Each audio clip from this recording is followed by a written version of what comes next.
Madhya Pradesh Chief Minister Mohan Yadav, during his visit to Japan, paid tribute to Mahatma Gandhi on his death anniversary at the Gandhi Statue in India Club on Thursday in Kobe. CM Yadav also emphasized the importance of attracting investment to create employment opportunities for Indian youths. Yadav further said that his visit to Japan was to create employment opportunities for the youth and especially for increasing the investment. He added, under the leadership of PM Modi, India is developing, and for this every state must increase investment opportunities in their region. It will not only increase the GDP but also the employment opportunities for the youth.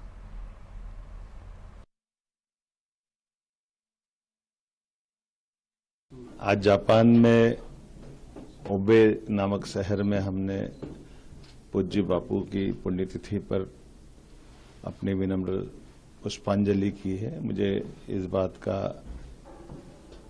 एहसास है, महात्मा गांधी जी का समूचा जीवन भारतीय लोगों के लिए, खास करके 19वीं 20वीं शताब्दी के बीच में जिस प्रकार से बापू ने अपने जीवन का एक पूरा दर्शन, एक तरह से अहिंसा, स्वतंत्रता, मानवता, ऐसे कई गुणों से युक्त होकर के बापू ने सदैव सबका मार्ग प्रशस्त किया है।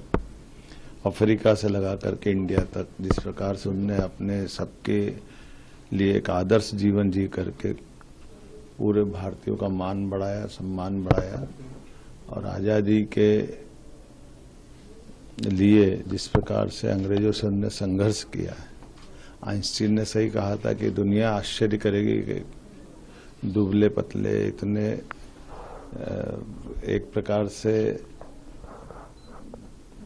थोड़ा कृशकाय शरीर लेकिन विराट व्यक्तित्व के धनी, जिनका मन का इरादा हिमालय की एवरेस्ट चट्टान से भी ऊपर था, जिनने सत्य, अहिंसा के मार्ग को सदैव प्राथमिकता दी है।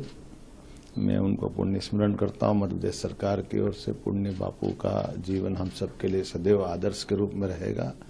आज पुण्यतिथि के साथ हमने उनको स्मरण भी किया है।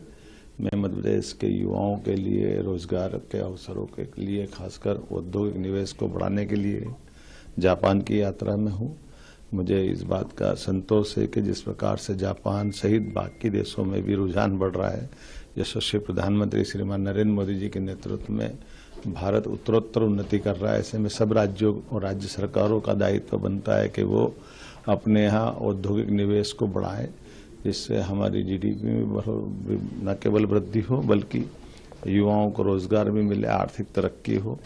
जापान वो देश है जहाँ आर्थिक संपन्नता तो है ही, लेकिन यहाँ पर प्रौद्योगिकी के मामले में बहुत अच्छी उन्नत अवस्था है। रिसर्च को प्रोत्साहन देते हैं, जीवन अनुशासित जीते हैं, और कई प्रकार की संभावनाओं से भरा हुआ ये पूरा क्षेत्र है। हम आगे बढ़कर के जापान और भारत, खासकर मध्य प्रदेश के संदर्भ में ये यात्रा मील का पत्थर साबित होगी।